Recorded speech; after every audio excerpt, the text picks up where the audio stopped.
Hello, good morning. Dito ako ngayon papunta sa nunguta pa ako papunta sa pamiting ng Senior Citizen Association.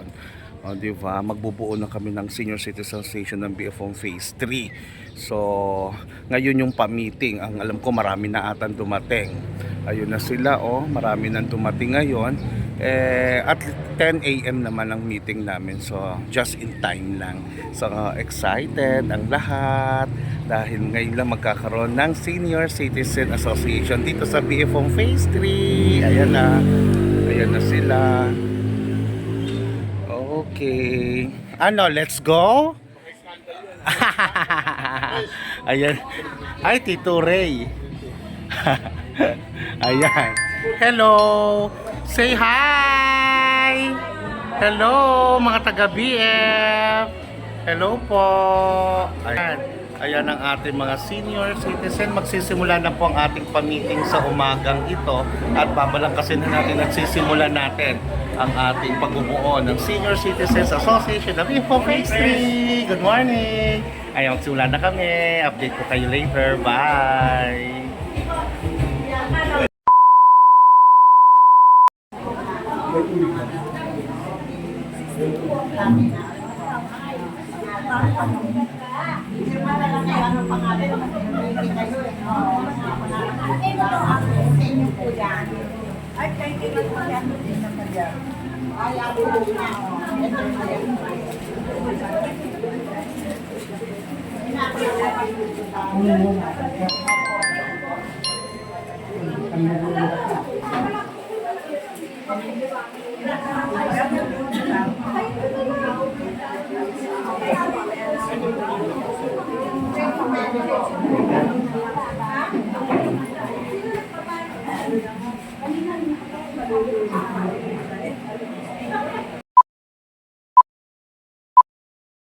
Sige, magsitayo po ang lahat para sa ating pambungad na panalangin sa ngalan ng Ama, ng Anak, ng Espiritu Santo. Amen.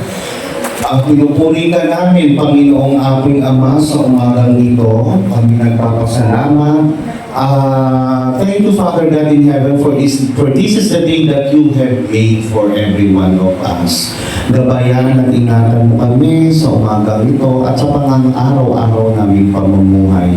Naway ang papupulong na ito ay maging masaya at punong-puno ng sigla at punong-puno ng kaalaman.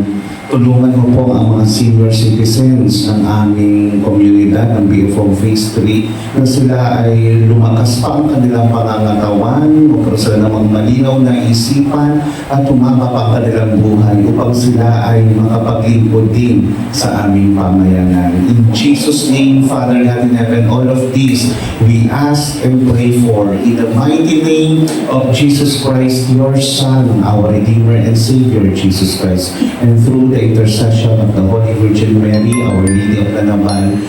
Amen and amen. In the name of the Father, the Son, and the Holy Spirit. Amen. Okay, good morning sa inyo lahat. Okay, panapakan naman po tayo.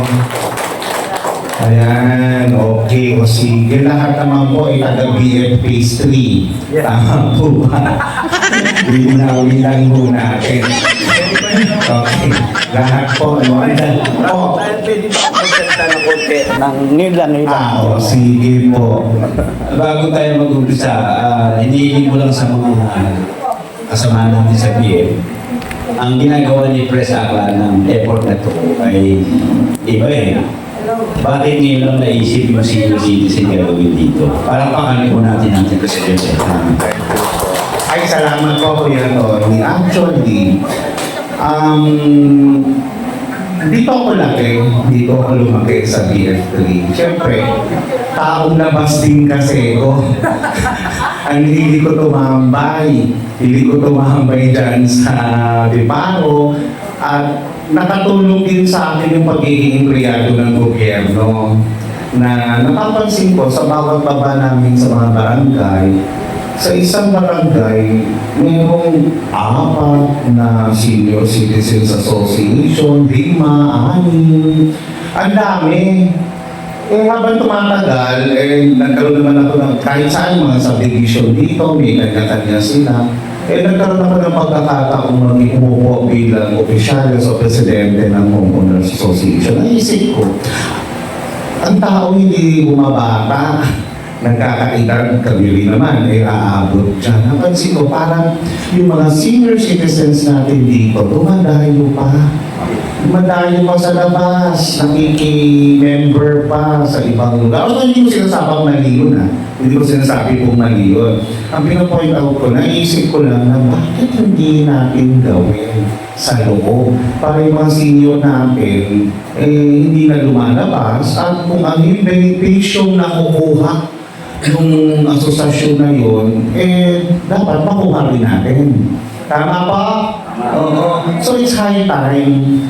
We are an aging community. Matanda ang ating komunidad. So dapat na it's high time gawin na natin ito para hindi na kayo. Kasi hindi naman lahat pwedeng makipag-membro doon.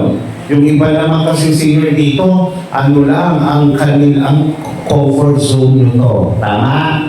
Ang BF3 comfort zone nyo to So ayaw na lumabas. Hindi ko naman sa ayaw yung makisalamuha. Kaya wala na kayong panahon dyan. Yung makisalamuha. Kung makisalamuha man kayo, it should be in our own community together with our homeowners and neighborhood, no? Neighbors. So naisip ko, sige, simulan na natin. Actually, ano pa to bago pa simulan ka po, kalawin kami, napag-usapan na namin ito. Nakipag-usap na kami nito kay Kapitana. Actually, meron na ito endorsement Pinausap na namin si Kapitana. Kaya lang na-busy si Hoa, na-busy kami at nagkasakit si Tita Mel. So, hindi na namin natutukan. So ngayon, ito na yung panahon para tutukan na namin. Pagsimulan na namin, huwag na natin patagalin to. Bumuo na tayo ng Senior Citizens Association ng PFO Phase 3. Simulan na natin, balangkasin na natin kung ano yung mga dapat mangyari dito, ano yung mga programa, servisyo na pwede natin ibaba dito. So, take advantage na nasa city ko naman ako, pag-usapan ko po ang sila Mayor, Aaron Malapitan, Congressman Aaron Ao Kamalapitan, na tulungan tayo dito pagdating sa pagbuo ng senior citizen. Siyempre si Kapitana Cresci del Rosario tutulong sa atin para mas stable natin. Okay? O sige, simulan na natin. O ganito po. Sa inyong palagi, sino po yung mga miyembro ng Senior Citizen Association sa labas? Taas ang kamay. Ayan ang dami. Ayan ilan pala? 1, 2, 3, 4, 5, 6, 7, 8, 9, 10. Ayan, 10. Ay, hindi ko sinasabing hindi na umalis kayo ha. hindi ko po sinasabi na umalis kayo. Pero kung masaya po kayo o masaya kayo rito, you can enjoy the best of both worlds. Diba? Pwede nyo i-enjoy yan. Okay. Ang pagkakaalam ko kasi, kayo naman gagaling sa inyong suggestion I-note natin, siguro magiging unahin lang muna natin yung mga benepisyo ng senior citizen. Diba? Okay, yung mga benepisyo niya sa spaghetti package, panahon pa yan ni Oka. Tapos yung 500 pesos niya, panahon pa ni Mayor Tama? Okay, so yan, ating tututukan para naman maibigay. Kasi sino ho bang hindi nakakatanggap dito? Buwan-buwan. Sayang yun. Oo. So ayusin natin yan. Ay, buwan-buwan pa na. Every pasensya na baka malugi ang gobyerno. Every birthday po pala pamalugi ang gobyerno. Nung masisipakong Mayor sabi niya, kada taon lang, sobra ka naman tagpupunin ng buwan-buwan. Anyway, yung 500 pesos, kailangan matanggap nyo yan, no? Kailangan matanggap. So, ayusin natin yung paano. Kasi napapansin ko, minsan tag-meeting na kung listahan, wala yung wala mga taga-BF. No? Tinitingnan ko pag may sinecheck ko, parang wala mga taga-BF So, ayusin natin yan, ha? Para maihatid natin sa OSCA. Alam niyo ba yung OSCA? Office of the Senior Citizens Association. So, every time na pupunta kayo doon, o ano doon naman po ako, you can ask for my assistance para matulungan po kayo ron, ha? Yung mga sino po ba yung nakapag-update ng mga senior ID? Baka naman card pa ang hawak nyo. Plastic pa. Ayun, PVC na, no? Ay, yung mga luma. Sino pang may hawak? Isa lang, dalawa.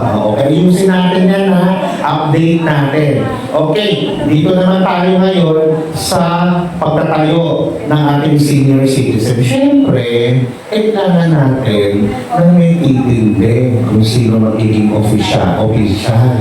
No, kung may ang HOA, may presidente, vice president, secretary, auditor, dapat meron din ang association nyo, ha, sa senior. At pag nakabuo na tayo ng ating senior citizen, since isang community tayo, HOA tayo, kami naman ay officials ng HOA, may pagkakataon na kailangan umupo kayo sa meeting namin. Para iisa tayo. Okay? Team tayo, ha? Uupo kayo, may boses kayo sa HOA. Okay, bukod sa pagiging miyembro yung asosasyon kung ano yung makitulong ng MOA sa inyo. Okay, maganda ba yun? Okay, very good. Wala bang palapakan dyan? Ayan, okay. Tapos, pag nabuo na natin yung ating officials, doon na tayo, alam ko ngayon, di ba, nag-iisip, sino kaya yung gagawin natin presidente? No, di ba, no? Sino kaya? No? So sana lahat mag-active. Ngayon, ang hihimayin na natin yan. Kagaya po ng ibang mga senior citizens, nagpo-pondo sila. Tama po ba, Deska? Deska po ba kayo nakita, ate, ng Deska? No? So, Deska is the Paro Senior Citizens Association. Matanong ko lang po, magkano po ang monthly, monthly, hindi man natataasan.